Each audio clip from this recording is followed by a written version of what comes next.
We're just going to talk about this picture for a little bit. Where are we at? We're on Dream Killer. All right, so we got a clear picture. All right. Did anybody struggle with visualizing or building it out? A couple people struggle with it.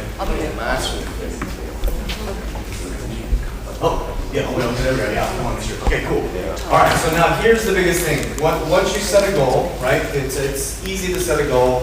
Maybe some people struggle with visualizing it, right? It's that heart connection that you're having, really connecting the heart and mind together. Well, what we're going to do is we're going to work through that because it's called Dream Killer, but unwavering belief. So this is the thing that changed the game for me, right? There's belief, and then there's unwavering belief. There's a big, big difference between the two. So I believe I'm going to do this. In order to have unwavering belief, you have to be like an oak tree. An oak tree has its roots in really, really deep. It'll bend, it'll sway, but it'll never, ever break. So it's really important as you go for your goal to have unwavering belief. Now, one thing that we realized that we shared with you the journey, your goal may evolve and change itself based on you as you change, right? So we thought we were going to be this online fitness company, all over the world fitness company, but we had this cool model of meditation, mindset. We knew we were heading somewhere, and we just kind of molded with it. But the thing that never changed is that we were heading to this place, right? And so unwavering belief is extremely important. So when you walk out here on Sunday, you need to have unwavering belief. Now, one thing I'll share with you guys is maybe set a goal or practice with a goal that you can follow all the way through with, right? So you can start with small, like, once you stretch yourself. But like, for example, you can say, I'm going to clean my garage. And clean it.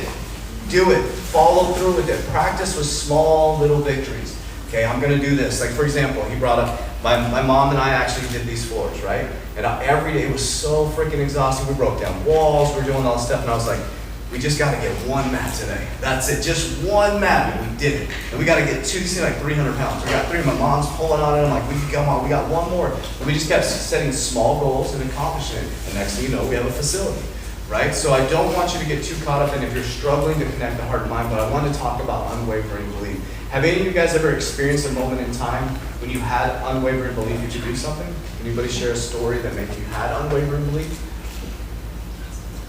Go ahead. I was only 13 years old, and this is a true story. I mean, it's just so shocking, actually, but I was 13 and I met a girl who was also 13 at the theme park. And I didn't know it at the time. We were both online waiting to go on a ride, and for some reason I thought she was my soulmate all of a sudden. And I wasn't even into girls at that time. I really wasn't. But it was like the next year, I think. But anyway,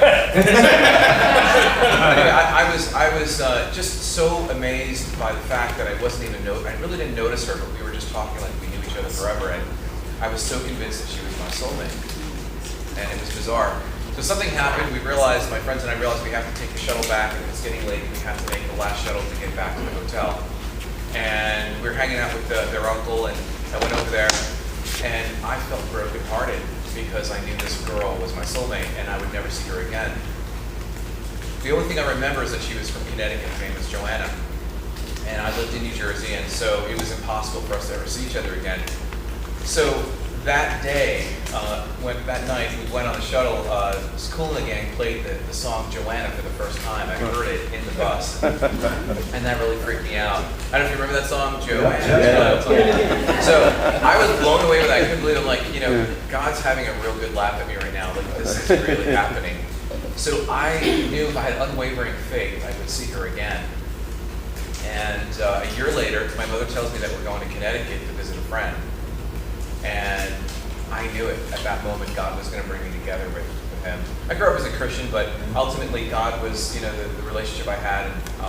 It was an unwavering faith. That day, we went to the mall to see what was out there in Connecticut at the mall, and there she was with her mom walking right at the same time that I walked in. Wow. Yeah. And it was virtually impossible for me to see her again. But I knew I had faith that God was going to bring us together. And the Cool and the Gang song had its place. So here's what happened in my faith. And this is the worst part of it is, I was so concerned about my hair, I ran to a store to look at myself, to make sure I don't look like I have something on my face, I'm disheveled. Like, God's going to bring us together, it's just going to be like, oh, your hair is really done. I'm just not going to talk. But I had a feeling she wanted to see me again too. Anyway, so I ran over to see her, and she was gone at that moment. As soon as I looked, and so my faith disappeared at that moment. I didn't have that unwavering faith until I saw her, and then I was like overwhelmed and intimidated by it. And then when I went back to her, she was gone. So if you have unwavering faith, you need to have it and follow through all the way. Let's unpack that. That's powerful. So let's unpack that, because that was like, we gotta record that play. Like, so why do you guys think he was sitting there, a song comes on, right? So he saw, boom, that's a sign, right? You see numbers, signs, wonders. A song comes on, and you felt probably an emotion, right? Oh, yeah. Okay. So what do you think brought them back together? That impossible, what's possible, what do you think brought them together? What do you think, how impossible is that when you walk into a mall and see each other? What do you guys think it was? I'd say it's your vision of your future, and you believe that. And you create it. Yep, belief. I thought about it every day, in fact. Yes, Pretty much. yes. Every day for the whole year. Frequency. Yep. He just said frequency right here. Frequency. All of that is right. Frequency. You were operating on a frequency that was the only thing that mattered. And then the song brought in the emotion. That's what Dr. Joseph Spencer was talking about. You were able to connect the heart and mind. You're sitting like, this is my soulmate. And God, omnipresent, whatever you believe, I believe in God. God's like, okay, I believe you. If that's the person you want to be with, I'm going to show you. And then as soon as I show you, guess what? You're going to run away from it. So let's unpack that part. That's why I want to unpack this, because now what happens, what's going to happen? Thank you. This, man, I couldn't even plan better. So you go in, so now what's going to happen is some of you are going to be presented with your mate, and you're going to self-sabotage it. This is where dream killers come. Oh, God, this is perfect. This is where because some of you are going to get presented with the business opportunity, and you're going to screw it up. Some of you are going to get fired, and you're going to walk away when you know it's the right thing to do. So I don't think we finished the story of that. He got let go, came back. He's now owner of the company. He was an employee before, right? Yeah. So I want to share something about that too, the unwavering belief. So he forgot when we presented to him that he was taking ownership of the company. He had forgotten that he had unwavering built a business plan and presented to me in Germany a year earlier. We sat in that office right there. He's like, I want to take ownership of the company. We had investors at the time. We're both like, it's not going to work out. I mean, we're honest with him. Like, it's not going to work out. And he had built that plan, put it into the universe, and was like, this exists. And next thing you know, we're sitting down. I brought him like, you remember when you built that business plan? He's like, oh. And I was like, guess what? You're taking ownership. And the ownership that he asked for, which is interesting. So he should ask for more in his business plan, because that's what he got. The key is to be specific. It was very Hey, but no, that taught me a valuable lesson, because I literally heard that from Tony Robbins. It was interesting. He was going through, I believe it was somebody that was asking for money or something on the street or something like that. And they were like, oh, I just need a couple bucks. And he was like, all right. But they didn't know they was talking to Tony Robbins. He was like, I would have gave him $1 million if they asked for it. He was like, but they only asked for a couple bucks. Life is only going to give you what you ask for. And I was like, oh, but so, yeah, I learned my lesson. but no, it's to piggyback off of that real quick, because it's really interesting, because there's like these phases. There's these phases of time, which that probably was one as well. That was like a one phase to go through, right? There's these phases of time to where it's like, it's going to test you. And that was one of my phases. It was like, they were like, well, we got this investor, and it's not going to work. Now, I got my shorts, I got my suit on, like, yeah. That was the one time you wore a suit. It was a short set suit, right? So I had a blazer and shorts that matched, right? And I'm like, yeah, Jordans on, I'm like, this is gonna work. And I'm practicing everything, right? I'm practicing the visualization. I'm like, they're gonna say yes, and I'm picturing JB like, Kev, we'd love to work with you, and all of this stuff, right? And I get in there, and they're like, no, it's not gonna work. And I went home, and I was like, what? I've been doing this for like months. What is going on? What happened? Why didn't it work?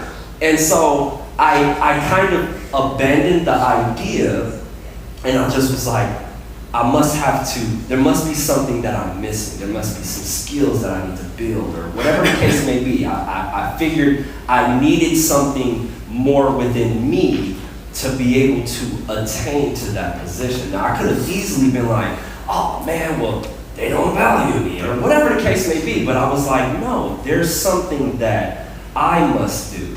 And what's interesting about that is, I don't know if it's because I asked that question, but I didn't get ownership until after the COVID situation.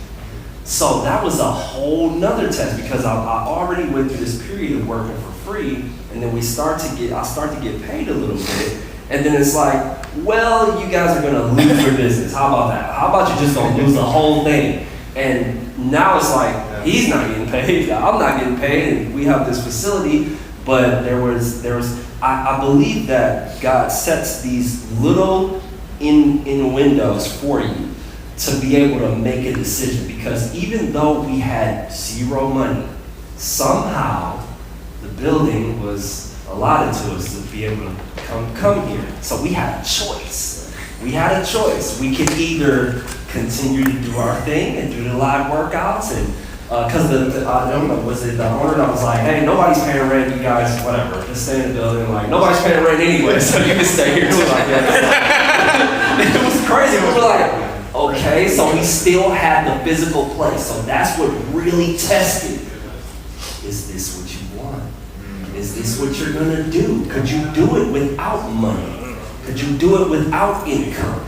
Once we adopted that, we just said, all right, man, we gotta show up for the people, man. Let's go live on the workouts. It's like 3 people want to work out. Me and John, jumping jacks, let's go. And it's like, but we started falling in love with it.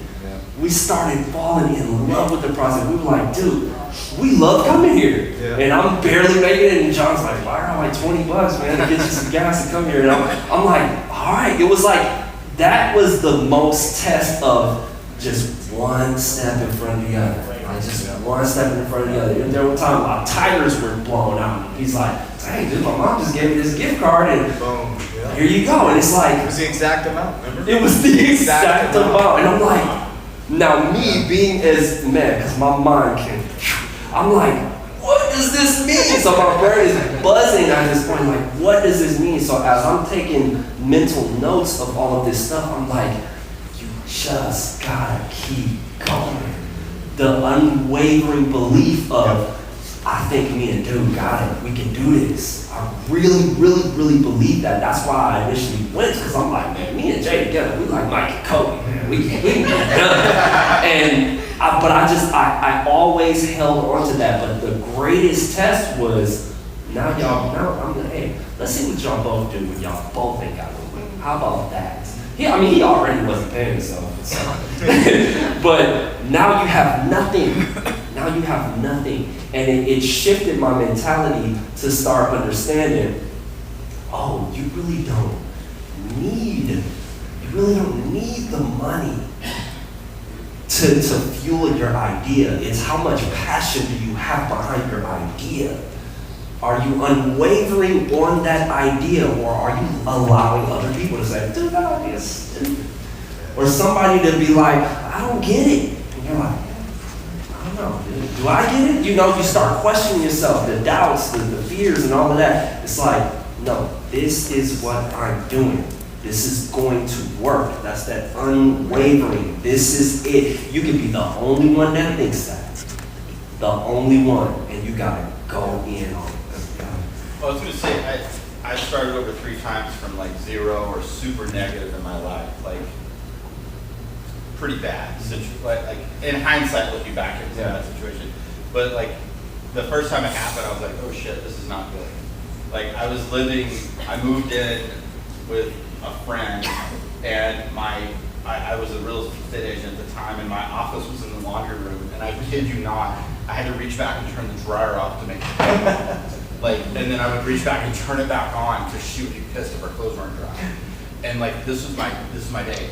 Well, you know, looking, you know, as time goes on, what I realize is that when you have those times, you can either look back and say like, oh, this is devastating, I'm a big failure. Or you can look at it as like, it's a clean slate. You can do whatever you want to do.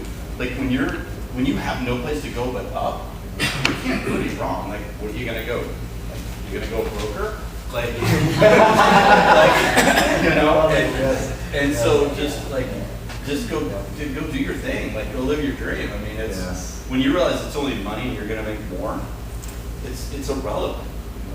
Like go after what's yours, because if you don't, somebody else will. That's just under broke, by the way. Yeah, just under broke. Well then, let's tie all this together. So when he was talking, like George, I'll go to you a second. This is really important to unpack, because what I think about your situation, right? So he had unwavering belief that switched to belief. So when he had unwavering belief, he heard the music, and then here she comes, and he's like, ooh, let me go check my hair real quick. And he moves to belief. Goes and looks, and then she just walks right by. And so what's going to happen, I'm telling you, it's going to be presented to you over, and you have to step into it. It's going to look unrealistic. Like I always say, and I got to stop saying this actually, but the life that we live now seems unrealistic to people. But it seems so realistic to me. I knew this was going to work. I've already been here with you guys, just so you know. I've been here with you guys, just so you know. I've sat on mountains, and I've actually had speeches with thousands of people already. I've been there. I've already been there. I've spoken to thousands of people. I've shaken some of you guys' hands before, and people might think that's crazy, but I catch up to my subconscious mind. I'm catching up to my memories that I'm creating. And that's basically what you're doing, because you're catching up to the negative. He calls it reverse manifestation. You're all manifestation experts, every single one of you, because if you were worried about your 401k, or if your kids go out and oh, they're going to get in an accident, I know they are. Well, guess what? Yeah, they probably are if you keep thinking that, because what you're doing is you're a manifestation expert. You're bringing that energy into that paradigm. That's what you're doing, and you're just catching up to the energy. That's why the negative people, everything happens to them. And then people say, oh, you're so lucky. I'm like, it's not luck. It's just energy meeting energy over and over again. And so it's such a great story, because you had unwavering belief, and then it got presented to you, and you're like, let me go check. God's like, ah, forget it. Let's let that one. We'll just have her meet the other person that was looking for her or whatever. You know, it's a great story, man. Thank you for tying it all together. George. Yeah, I want to get started. You know, I'm taking my own lesson from that story, and I don't even want to say what it is, because I want people to have their own, and you have his own, right? But what I want to know, and I just told him now, what did you think after that? What was the next part of that? What happens after that? I want to know. Well, it was shocking, because I prayed about this, and I knew, when we were going to Connecticut to visit this person, we never go to Connecticut. I knew that that's why God was doing this. It was all planned, and I was 100% sure. It wasn't even like 99%. I never had a doubt. So when it happened, I was kind of like, oh my gosh. Now I didn't think I would see her this quickly. I thought we'd be walking in the mall a little bit, but immediately she's there, and I'm like, wow, it's really happening. And so this whole thing was always a spiritual thing, because I was connecting with this person as a 13-year-old, somebody who doesn't even think about marriage, but I envisioned myself being married to her and having a family. So it was just bizarre for a 13-year-old to think like that, but it was all spiritual, because she was a good-looking girl, but she was not. It wasn't about her beauty. It was something else that was happening that was inside. So God showed me that, I believe, that yes, I'm going to get you exactly where you want to go, and I'm going to create this miracle that has happened, but you're going to get there, and you're going to realize, for a moment, you're going to lose your faith, because you're going to start thinking about the outside instead of the inside. And the moment you do that, you're going to lose what you wanted from the beginning, what you saw in the beginning of this whole thing. I ran all over the mall with her. I could not find it. I think that was the message. It was a powerful message. Wow. And I always regretted it. Of course, decades later, I thought about her, but I never did see her again. She's gonna come walking in the lunch. Yeah. I'm gonna see her at the restaurant. We're done. We're retiring. Come on, God, have her at the restaurant. We'll be nationwide. But real quick, y'all, with all of this stuff, y'all, because that's such a great example. But we have to grab onto these examples and try and apply it. That's the biblical example that I keep using with Jesus and Peter and walking on the water. He said, "Yo, come out." He's like, "Well, if you tell me to come out, come out." He's like, "Okay, I'm gonna come out." And he comes out, but then what? The outside stuff. He looks around. He's like, "Oh my God, the stuff is happening." It's like, oh, he starts falling. He's like, "Dude." Yes, this is it. All right, so Do now. not doubt. Do not doubt. Hey, just so we're I'm in Connecticut. Got a last name. I'll see if I can find it. There's always a solution, right? Johnny finds out. You'll get him whacked. He got it. I love it. All right, so time to dig deep. So now we're actually going to go into the You Must Believe Way of Life, the real concept of this book, okay? So we have forgiven the past. We've locked it away. We set our goal, we understand emotionally why we want to accomplish it. Some people are at different places, but now we decided how we're going to get there and how we're going to sustain it.